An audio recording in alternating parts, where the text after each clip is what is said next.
서울 강남 한복판, 사람들로 북적이는 대형 마트의 일상적인 하루였다.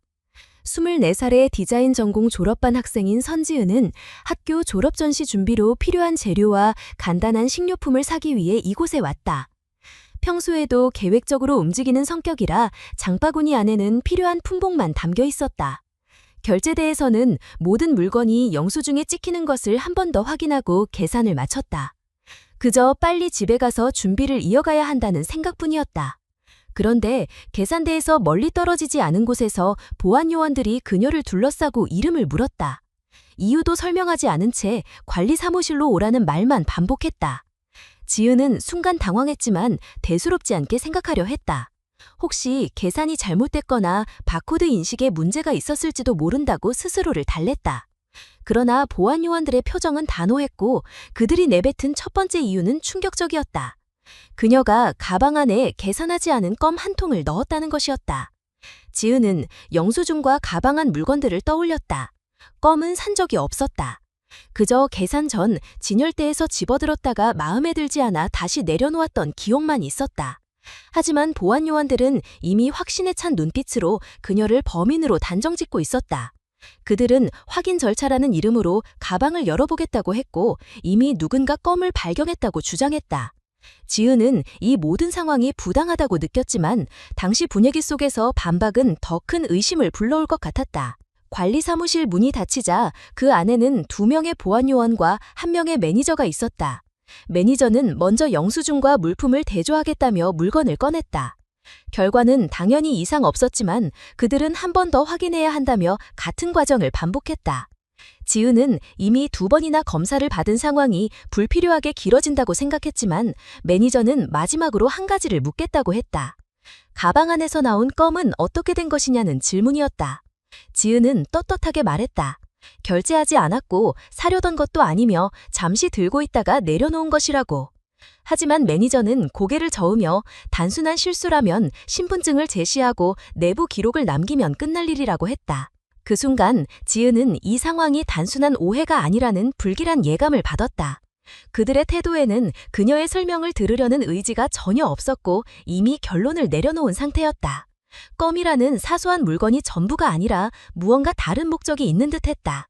하지만 그 목적이 무엇인지 알 수 없었다.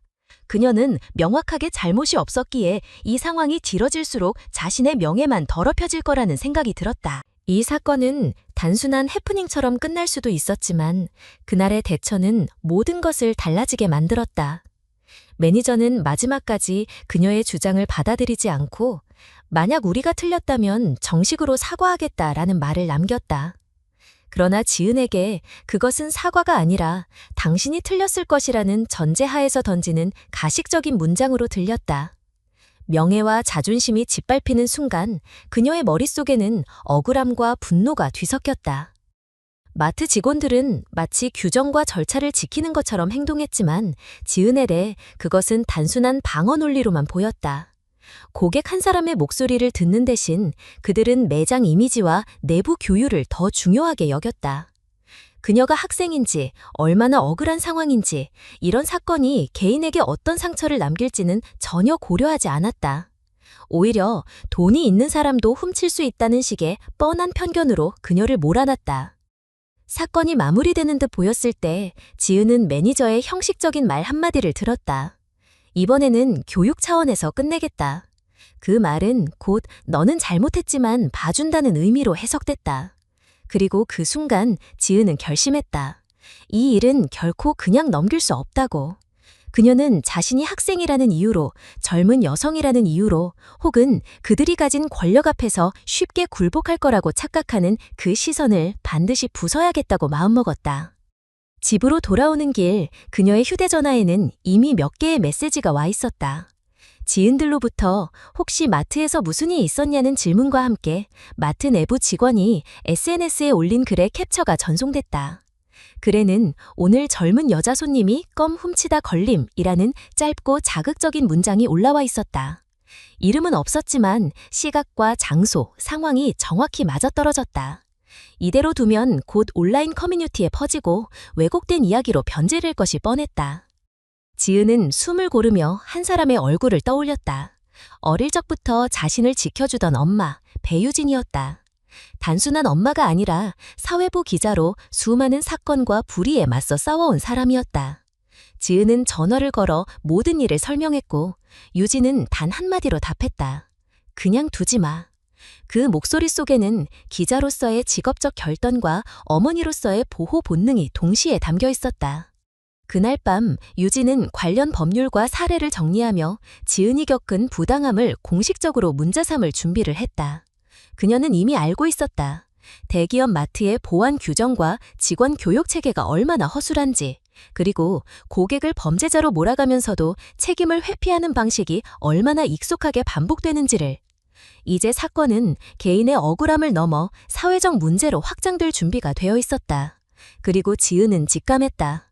내일이 되면 이 일은 단순히 한 마트와 한 고객 사이의 해프닝이 아니라 수많은 사람들의 관심 속에 놓이게 될 거라는 것을. 그날의 마지막 생각은 단 하나였다.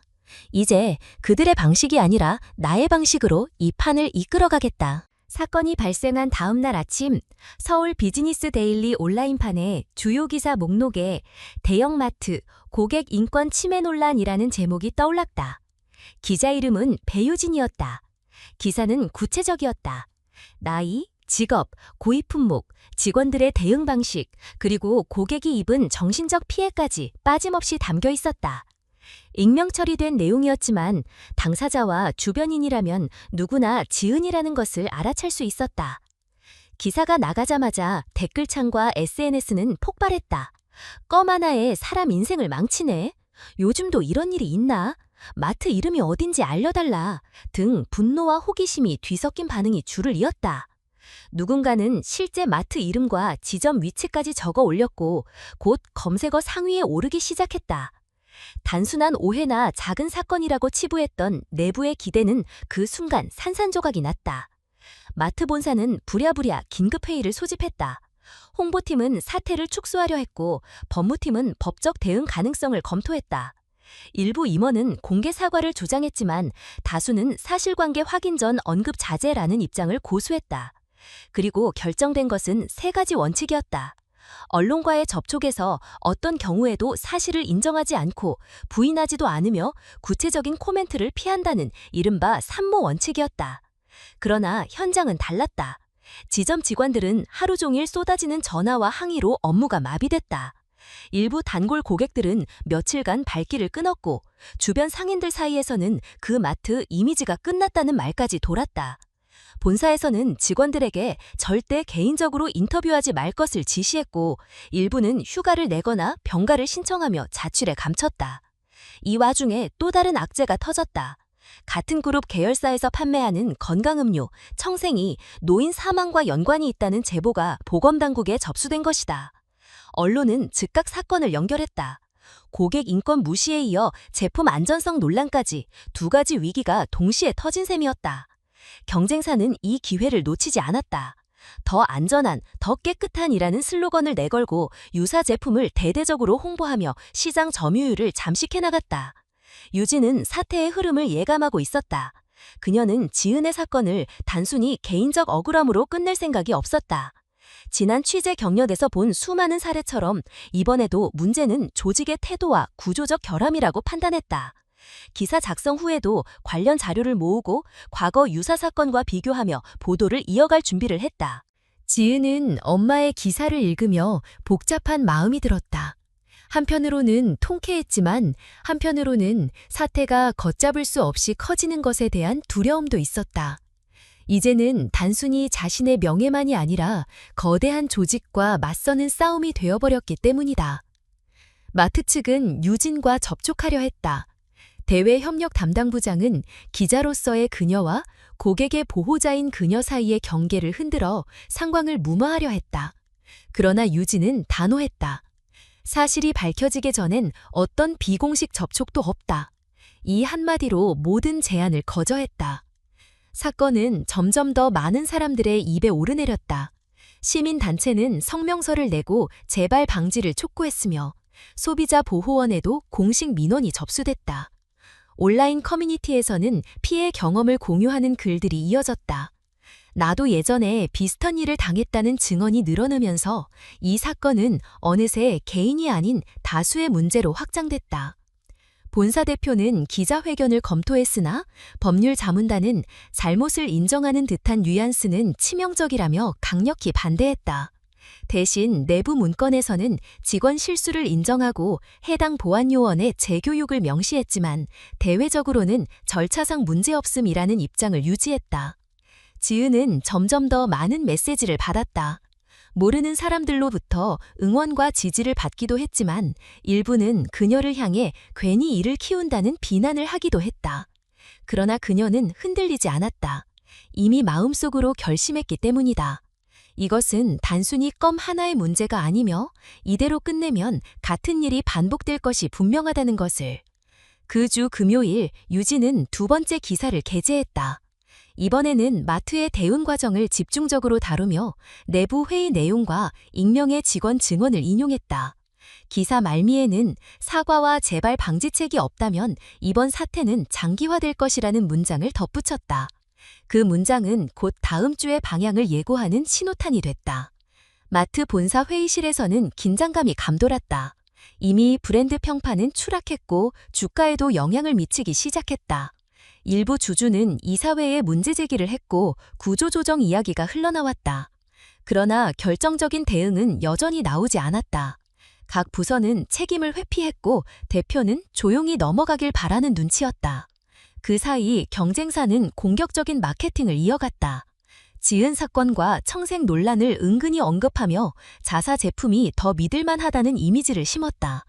소비자들은 점점 더 등을 돌렸고 현장 직원들마저 회사의 미래를 의심하기 시작했다. 이제 모든 것이 변곡점에 다다르고 있었다. 지은과 유진은 알고 있었다. 다음 한 수가 이 싸움의 향방을 가를 것이라는 것을. 그리고 그 한 수는 마트가 절대 예상하지 못한 방향에서 시작될 준비를 하고 있었다. 마트와 본사의 위기 대응팀이 아직 방향을 정하지 못한 사이 미래푸드그룹 안에서는 또 다른 파장이 일어나고 있었다. 청생음료 사망 연루 의혹이 확산되자 보건당국이 정식 조사 착수에 들어갔다. 조사 발표가 나오기도 전에 일부 유통채널에서는 자발적으로 해당 제품을 매대에서 철수했다. 편의점 본부들은 소비자 불안을 이유로 발주를 중단했고 온라인 쇼핑몰에는 환불 요청이 급격하게 늘어났다. 언론사들은 껌 사건과 제품 안전 논란을 한 줄로 묶어 보도하기 시작했다. 인권도 안전도 외면한 대기업이라는 헤드라인이 나왔고 토론 프로그램에서는 대기업의 윤리의식 부재를 주제로 패널들이 격론을 벌였다. 그룹 이미지 전체가 흔들리는 상황에서 임원진은 서로의 책임을 피하려 했다. 일부는 마케팅 부서의 위기관리 실패를, 일부는 품질관리 부서의 검사 소홀을 탓했다. 그러나 그 어떤 자리에서도 근본적인 문제 해결은 논의되지 않았다. 그 틈을 타 경쟁사들이 움직였다. 가장 먼저 반응한 것은 한 중견 음료 회사였다. 이들은 더 안전하고 더 깨끗하고 더 믿을 수 있는 이라는 문구를 전면에 내세운 신제품 장수탕을 출시했다. 출시 시점은 청색 논란이 언론에 대서특필된 바로 다음 주였고 시중의 관심은 자연스럽게 그쪽으로 쏠렸다. 마케팅팀은 의도적으로 우리 제품은 노인분들도 안심하고 드실 수 있습니다 라는 광고 문구를 반복 노출시켰다. 마트 본사에서도 위기의식을 느꼈지만 위기관리 매뉴얼은 경쟁사의 속도를 따라가지 못했다. 우리가 먼저 발표하면 잘못을 인정하는 셈이라는 논리가 계속 회의실을 지배했다. 그렇게 하루하루 결정을 미루는 사이 청생의 시장 점유율은 눈에 띄게 줄어들고 있었다. 일부 지방 대리점에서는 이미 재고를 폐기하자는 의견까지 나왔다. 이 모든 상황을 지켜보던 배유진은 지은의 사건이 단순한 마트 차원의 문제가 아니라 그룹 전체의 위기와 맞물려 있다는 사실을 깨달았다. 그녀는 기자로서 이 연결고리를 짚어내면 사건의 파급력이 배가 될 것임을 알았다. 청색 논란으로 인해 그룹의 도덕성이 의심받는 지금 고객 인권 침해 문제를 다시 제기하면 여론의 압박은 훨씬 강해질 것이었다. 지은은 사태가 예상보다 훨씬 커졌다는 사실에 놀랐다. 처음에는 억울함을 풀기 위해 목소리를 낸 것이었지만 이제는 자신이 촉발한 사건이 전국적인 소비자 운동과 연결되고 있었다. 그녀는 주변의 시선이 두려웠지만 엄마의 말처럼 여기서 멈추면 아무것도 바뀌지 않을 거라는 생각이 더 강했다. 마트 내부에서도 균열이 나타났다. 일부 직원들은 익명으로 커뮤니티에 내부 사정을 폭로했다. 껌 사건 당일 현장 직원들이 고객을 범인으로 몰아가라는 지시를 받았다는 글이 올라왔고, 심지어 CCTV 영상의 일부를 외부에 전달하려는 움직임도 포착됐다. 회사는 즉시 내부 감사를 시작했지만 유출을 막기에는 이미 늦었다. 본사 위기대응팀은 사과는 없다는 입장을 고수하면서도 혹시 모를 법적 리스크를 대비해 변호사팀을 확충했다. 그리고 모든 공식 질의에 현재 조사 중이라 답변드리기 어렵다는 동일한 문장을 반복하게 했다. 그러나 소비자들은 이 답변을 회피로 해석했고 불매운동 선언이 온라인에서 확산됐다. 한편 그룹 내부의 다른 계열사들도 타격을 받기 시작했다. 유통계열의 온라인몰 매출이 하락했고 식품 계열의 신제품 출시 행사가 취소됐다.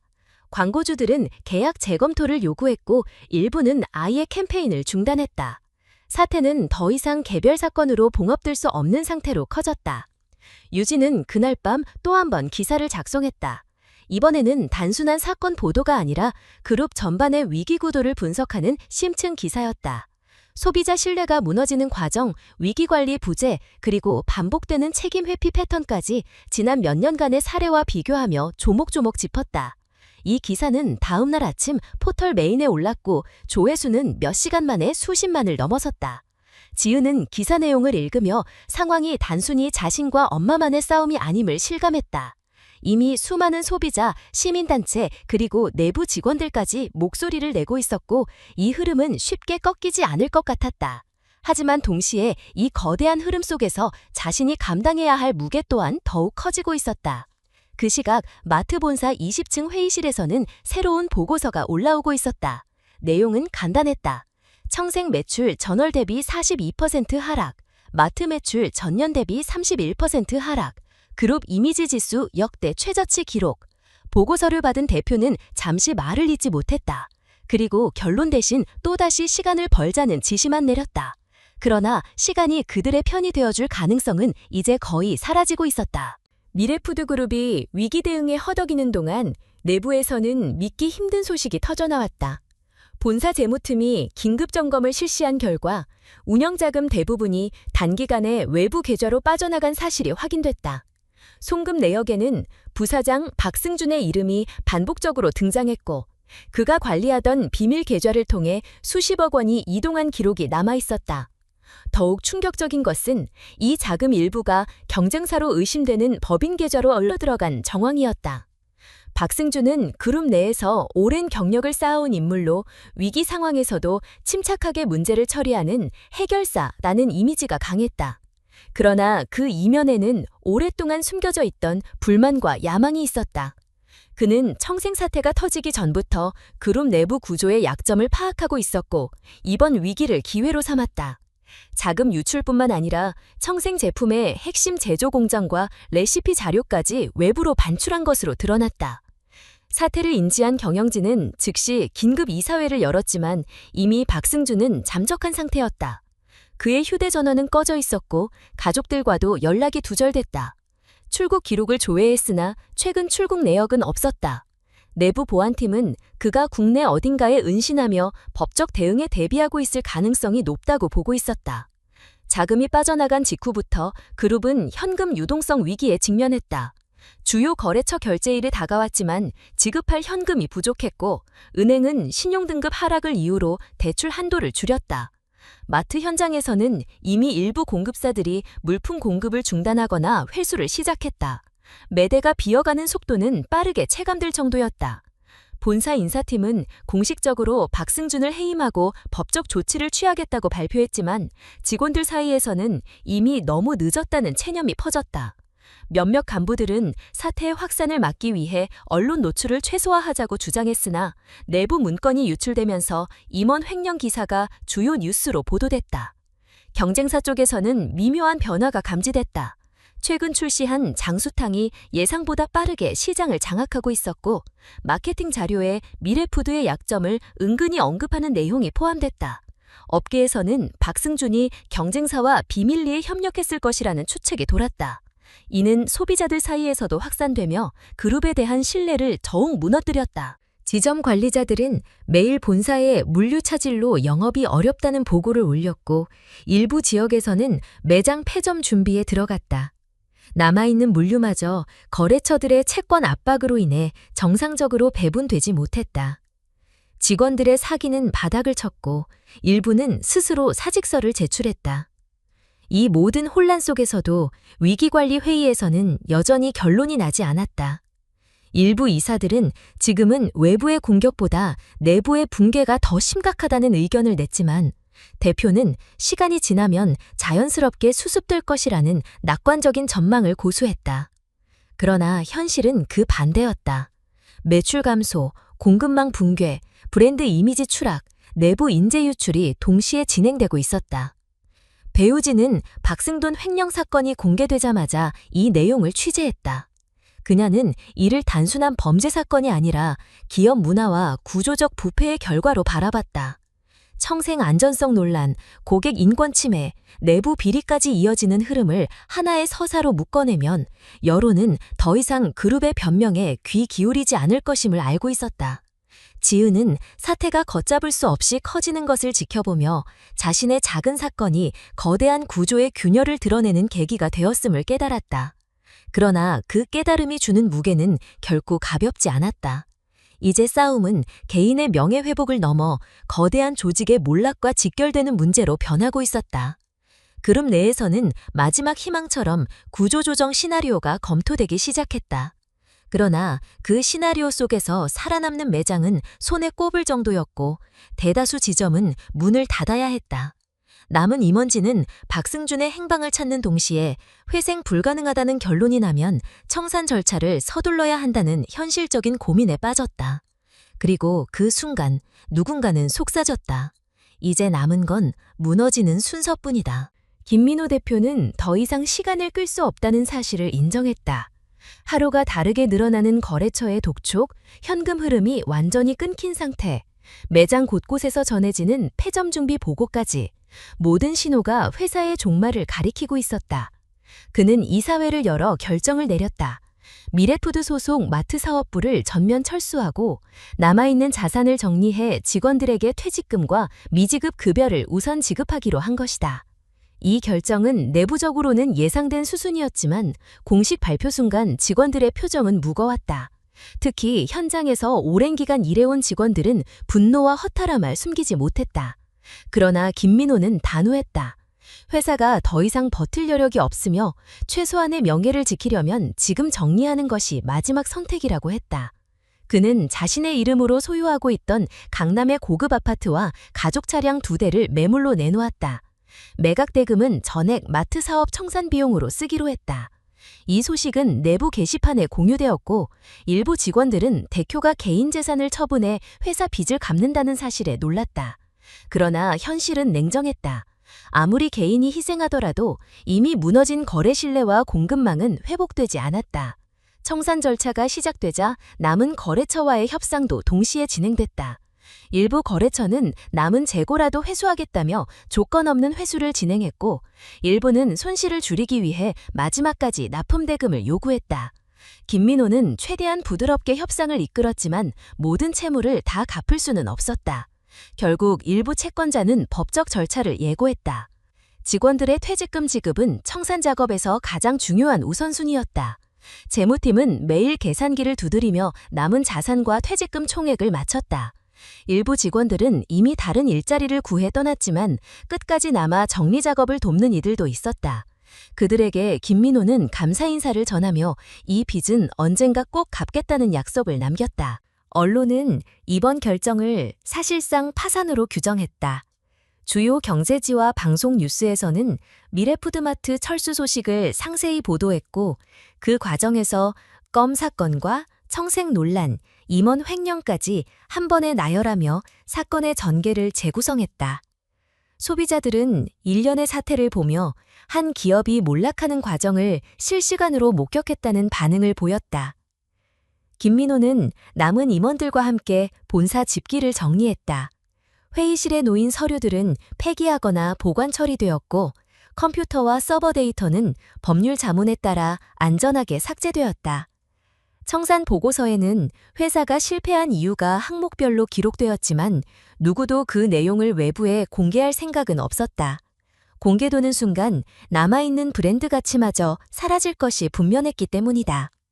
퇴사하는 직원들을 배웅하는 마지막 날, 본사 앞에서는 몇몇 전직 직원들이 자발적으로 모였다. 서로 연락처를 주고받으며 언젠가 다시 함께 일할 수 있기를 기원했다. 하지만 그 마음속에도 이별의 쓸쓸함과 함께 한 시대가 끝났다는 실감이 깊게 남았다. 마트 폐점이 진행되는 동안 청생을 포함한 그룹 내 다른 사업부들도 직격탄을 맞았다. 일부 음료 라인은 경쟁사의 제품으로 대체되었고 해외 수출 계약도 줄줄이 해지됐다. 본사 고위 임원 중 몇 명은 조용히 사직서를 제출하고 업계를 떠났다. 남아있는 사람들은 구조조정 후의 생존 가능성을 계산하며 차가운 현실 속에서 다음 발걸음을 고민했다. 김민호는 마지막 날 본사 출입증을 반납하며 짧게 이렇게 말했다. 이제 남은 건 책임을 다하는 일뿐이다. 그에게 이 말은 단순한 체념이 아니라 무너진 자리에서 다시 설 수 있는 최소한의 토대였다. 그러나 그것이 언제 가능할지는 아무도 알 수 없었다. 지은은 마트가 완전히 문을 닫은 뒤에도 마음속 불편함이 사라지지 않았다. 억울함을 세상에 알리고 회사의 잘못을 드러냈지만 그 모든 시작이 본질적으로 무엇이었는지 스스로 다시 묻기 시작했다. 그러던 중 그녀는 뜻밖의 사실을 접하게 됐다. 사건 초기 자신을 구해주는 듯했던 한 남성이 있었다. 그는 당시 마트 중간 관리자였고 지은을 향한 부당한 의심을 풀어주는 역할을 했다. 그러나 시간이 흐른 뒤 그 상황이 처음부터 계획된 연출이었다는 것을 알게 됐다. 그 남성은 평소 지은에게 관심을 보였지만 직접적으로 다가갈 방법을 찾지 못했다. 그래서 보안팀과 은밀히 짜고 영웅 구하기처럼 보이는 장면을 만들었다. 그 안에는 지은을 곤란하게 몰아넣고 다시 구해주는 과정을 통해 호감을 얻겠다는 얄팍한 의도가 숨겨져 있었다. 문제는 그 장난이 예상치 못하게 언론과 여론의 주목을 끌면서 사건이 전혀 다른 방향으로 폭발했다는 것이다.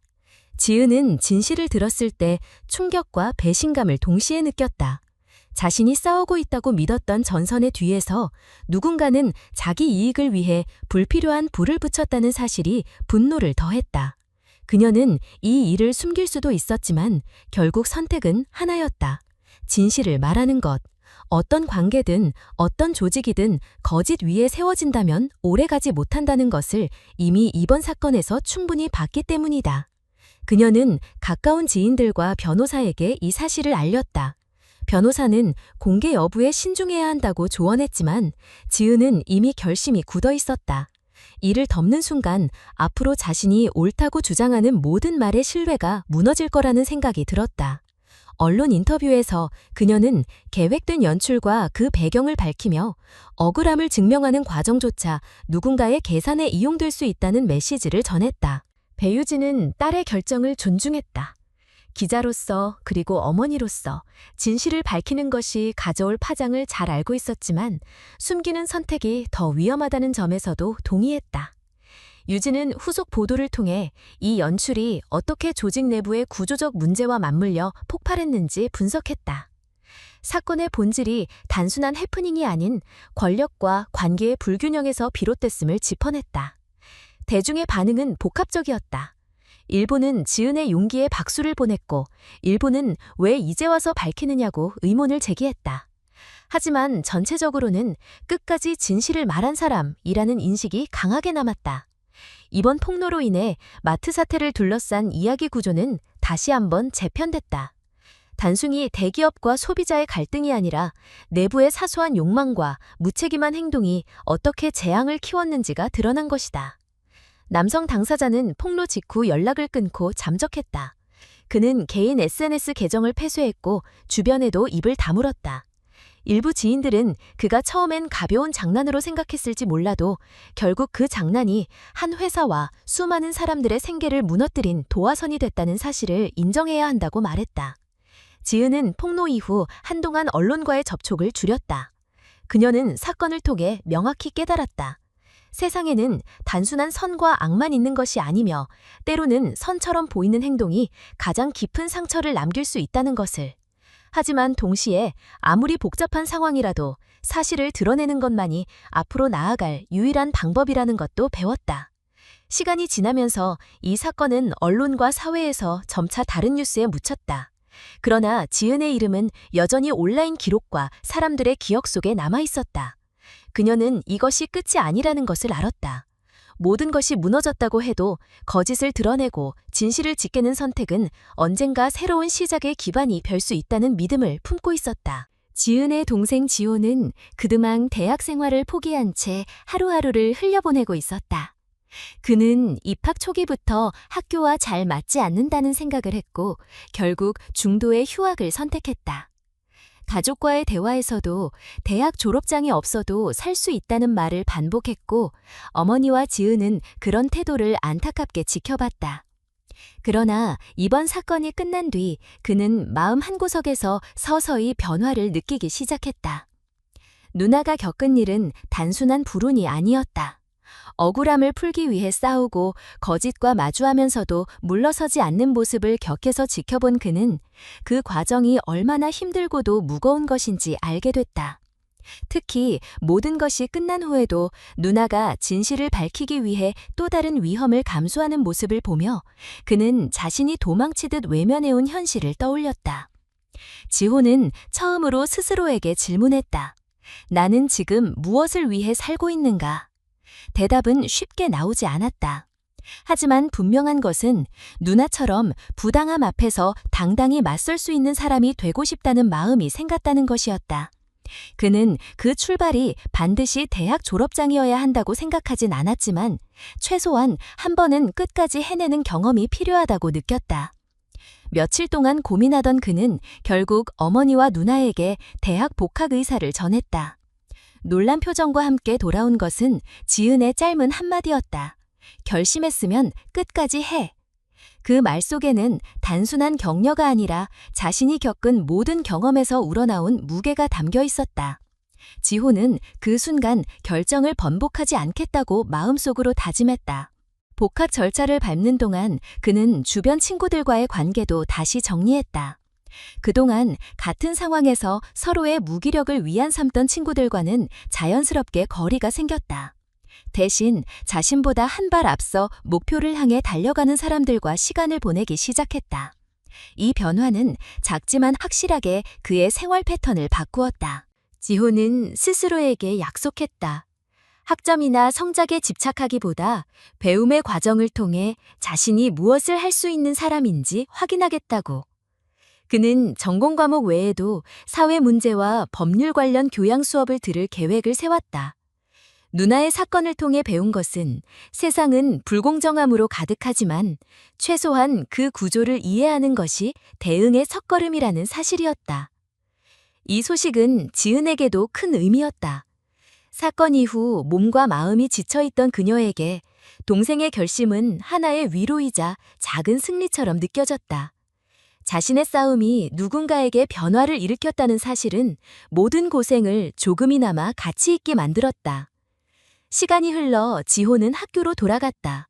낯선 교정과 오랜만에 마주하는 강의실 분위기는 처음엔 어색했지만 그는 예전과 달리 서두르지 않았다. 과정 하나하나를 받아들이며 천천히 앞으로 나아갔다. 그에게 이번 복학은 단순히 학업을 이어가는 일이 아니라 자신과의 약속을 지키는 시험대였다. 지은은 동생의 변화를 지켜보며 세상과의 싸움에서 얻을 수 있는 가장 값진 결과 중 하나가 바로 이런 영향력이라는 것을 새삼 느꼈다. 그리고 그 영향력은 결코 화려한 승리에서만 나오는 것이 아니라 지치지 않고 진실을 지키려는 꾸준함에서 비롯된다는 것도 알게 됐다. 이렇게 한 사람의 선택은 또 다른 사람의 길을 바꿨다. 지호는 더 이상 과거의 무기력한 자신이 아니었고 지은은 자신이 남긴 흔적이 누군가에게 미래를 바꾸는 이유가 될 수 있다는 가능성을 보았다. 그리고 두 사람 모두 이 변화가 앞으로 어떤 길로 이어질지는 아직 알 수 없었지만 적어도 그 길을 함께 걸어갈 준비가 되어 있었다. 사건이 완전히 마무리된 뒤 지은은 서울을 떠나 전주로 내려갔다. 더 이상 소란과 시선 속에서 버티는 대신 작은 카페와 공방을 겸한 새로운 시작을 준비했다. 모든 것이 무너진 자리였지만 그녀는 스스로 선택한 길 위에서 다시 설 수 있다는 확신을 조금씩 되찾았다. 서울에서 함께 일했던 몇몇 동료들이 종종 연락을 해왔지만 그녀는 대부분의 안부에 간단히 답하고 묵묵히 자신의 일을 이어갔다. 전주에서의 삶은 조용했지만 하루하루가 의미 있었다. 지역 장터에서 만나는 사람들과의 짧은 대화, 가게에 찾아온 손님이 두고 간 따뜻한 말 한마디, 직접 만든 제품을 받아든 이들의 만족스러운 표정이 그녀를 버티게 했다. 대기업 마트의 간판도, 화려한 빌딩도, 언론의 헤드라인도 없는 자리에서 그녀는 오히려 더 단단해지고 있었다. 어느 날 한 지역신문 기자가 찾아와 인터뷰를 요청했다. 사건을 알고 있다는 듯한 질문이 이어졌지만 지은은 그때와 지금의 자신을 비교하며 차분하게 답했다. 억울함과 분노로 시작된 싸움이 어떻게 자신을 변화시켰는지, 그리고 그 과정에서 무엇을 잃고 무엇을 얻었는지 솔직하게 이야기했다. 기자는 마지막에 이렇게 물었다. 그 모든 일을 겪고 나서 지금 가장 소중하다고 생각하는 건 무엇인가요? 지은은 잠시 생각한 뒤 대답했다. 다시 시작할 수 있다는 믿음이요. 배유진은 딸의 삶을 멀리서 지켜보았다. 서울에서의 분주함 대신 전주의 조용한 일상 속에서 조금씩 회복해가는 딸의 목소리가 전화기 너머로 전해질 때마다 그녀는 마음이 놓였다. 기자로서 세상의 부당함을 기록하고 고발하는 일이 여전히 자신의 사명이라 생각했지만 이제는 한 사람의 회복과 성장도 그만큼 값진 이야기라는 것을 깨닫고 있었다.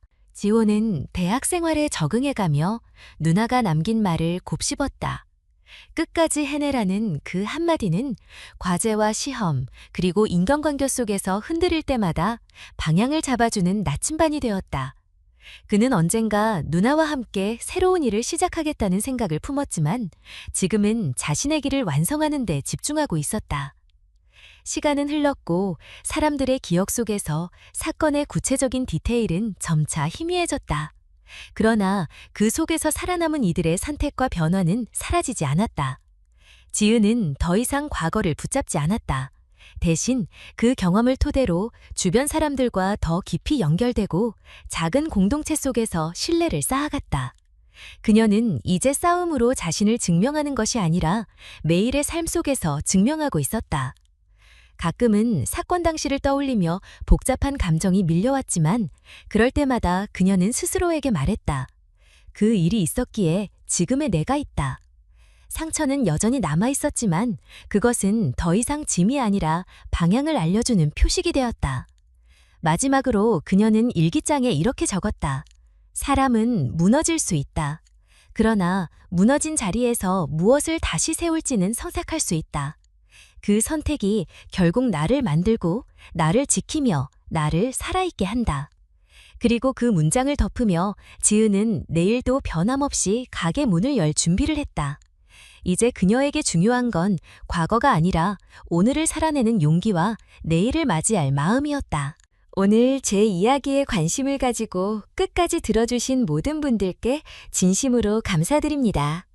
이 이야기는 단순한 사건의 나열이 아니라 우리가 살아가며 마주할 수 있는 부당함과 그것을 이겨내는 용기에 대한 기록이었습니다. 때로는 억울함 속에서 포기하고 싶은 순간이 찾아오지만 그 순간에도 진실을 지키고자 하는 마음이 결국 우리를 앞으로 나아가게 한다는 것을 전하고 싶었습니다. 이 이야기를 통해 얻을 수 있는 가장 큰 교훈은 누구나 무너질 수 있지만 무너진 자리에서 무엇을 다시 세울지는 오롯이 우리의 선택이라는 것입니다. 그리고 그 선택이야말로 앞으로의 삶을 만들어가는 힘이 됩니다. 작은 용기와 꾸준한 믿음이 모이면 결국 더 나은 내일을 열 수 있다는 것을 잊지 마셨으면 합니다. 저희 채널을 응원해주시고 더 많은 이야기를 함께 나누고 싶으시다면 좋아요를 눌러주시고 아래 댓글란에 오늘 이야기에 대한 여러분의 생각과 느낀 점을 남겨주세요. 여러분의 소중한 한마디가 저희에게 큰 힘이 됩니다.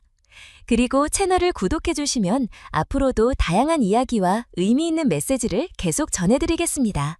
함께 해주셔서 다시 한번 감사드립니다.